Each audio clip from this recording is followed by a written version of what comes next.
Recently I did a video about the long tail with regards to how it affects the sales of more niche games within a genre and how the top games within a genre tend to dominate the sales figures, and actually the long tail is much thinner than people might believe. In the comments of the video, I got a lot of questions about the long tail with regard to time.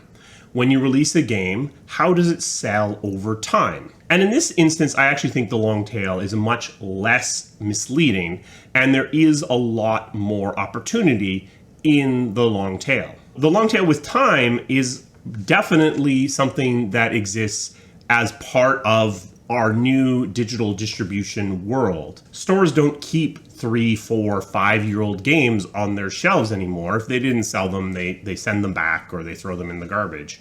But if you're on Steam or you're on Good Old Games or you're on Origin, the game can stay there forever. It costs almost nothing to store the game on your central server, and if you sell a couple of copies, then it was worth keeping there. So games can stay around for a lot longer. In fact, this is a big reason why the recommendation engines are kind of overloaded, because there are thousands, tens of thousands, in the case of the mobile stores, millions of games sitting there waiting to be discovered. So what happens with the long tail of sales is that you sell a bunch of games in your launch window.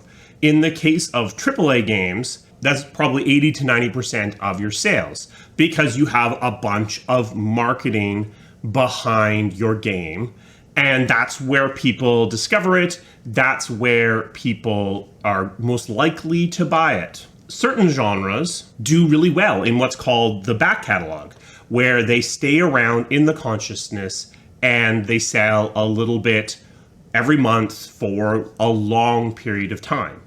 BioWare consistently beats expectations at EA in terms of its back catalog sales, selling more copies than it is expected to. And there's a reason why this happens consistently within the EA organization. Because on the opposite side of a game like Dragon Age 2, you have something like FIFA 2014. The instant that the next season starts, the previous year's game is considered basically irrelevant.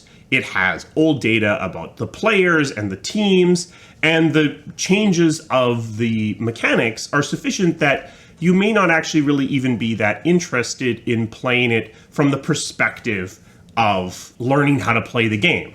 So what you see with something like a sports game is it has a sharp decline, and then it basically just chops its sales off around the time the game for the next season comes out. It might have a little bump going into the release of next year's game. Some people might decide that they're going to play it in order to get familiar with the mechanics before the next game comes out, but not too much.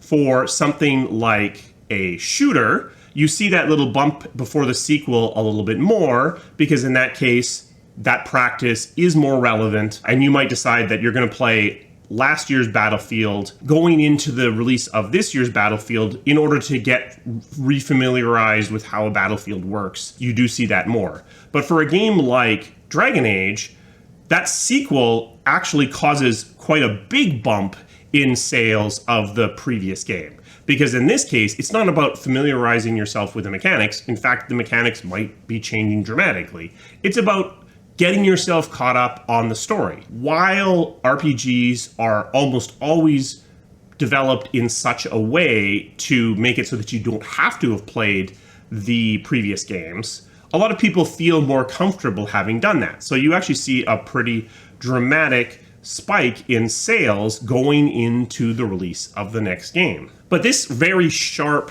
drop-off, this very sharp sales curve, is much more relevant in the AAA space, because in that case you have a lot of marketing pulling sales from the long tail up into the head and squeezing it up in order to make it even sharper. In the indie space, you're not typically getting 80 or 90 or even 95% of your sales in that first 3 months. Usually it's much lower than that, which is potentially not an opportunity, but at least signs of hope So if you're selling a little bit less than you were expected in that first 3 months, what you might find is that over time, as word of mouth spreads, as people play your game, that you might pick up more sales in your tail than you were expecting. And in some cases, in some indie games, they're selling the majority, even the vast majority of their games out in that long tail because they don't have big marketing campaigns up front.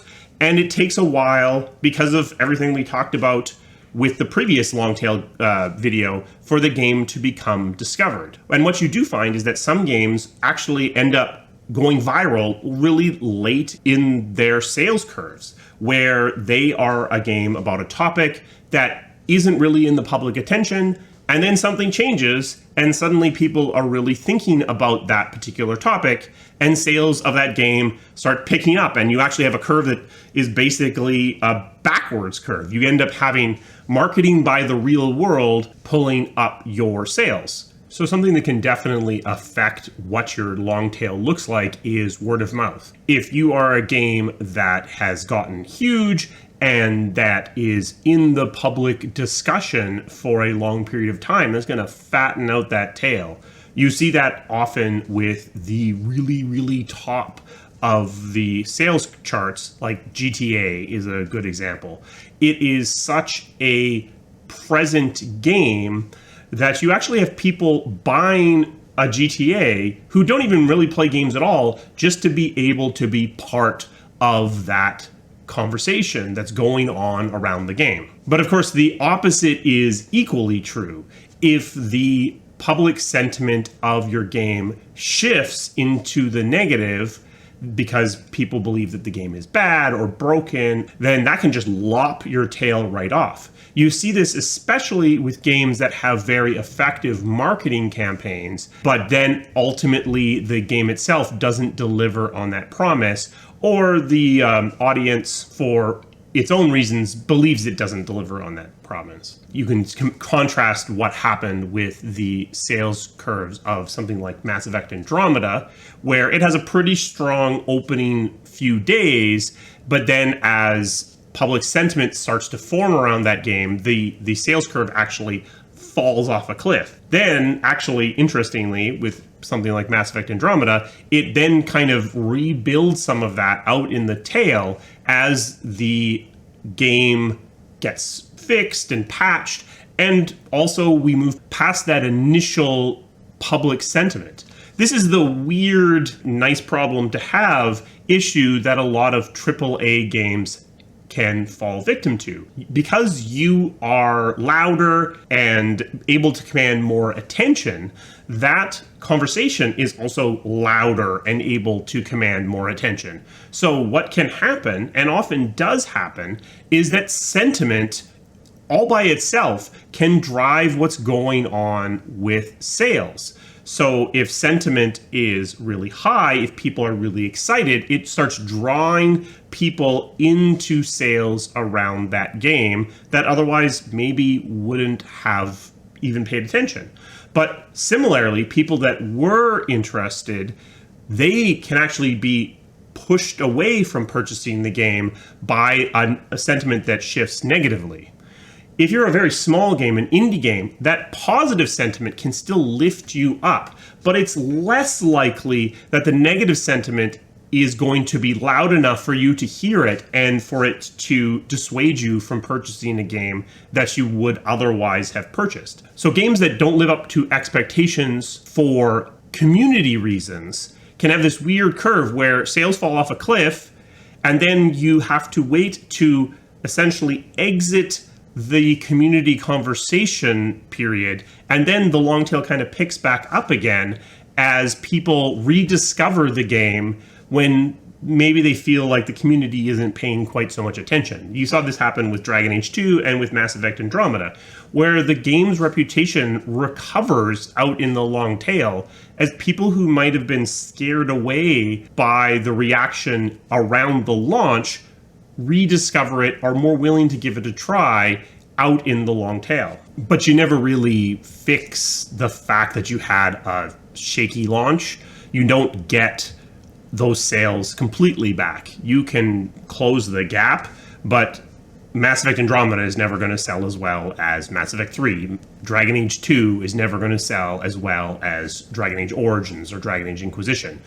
While people can come to the game later, you're not getting everybody because lots of people have just moved on and the conversation is talking about new things. The long tail of time is much more forgiving than the long tail of scale. You're out there on the platforms to be discovered potentially if that opportunity presents itself. So if you release a game in an indie space and it's just not doing what you expected, don't panic too much, because you might find that in 6 months or 12 months or even a couple of years that you've sold more copies than you originally expected that you would. So we've got merch now. This is the High Tea on the High Seas shirt. There's a link down below if you're interested in checking that out. And as always, a special thanks to my members. They provide the resources that this channel needs to keep running. If you're interested in becoming a member, there's a link to that in the description as well. What are some games you discovered long after their release? Let me know that down in the comments. If you enjoyed this video, give it a thumbs up, because that helps YouTube know that it should spread it to other people. We are creeping ever closer to 10,000 subscribers, and when we get that, we're going to do another Q&A. So if you've watched this long and aren't subscribed, think about doing that. Also, send in your questions, and we will try to get to those when we get to 10,000 subscribers. I will see you again soon. Thank you.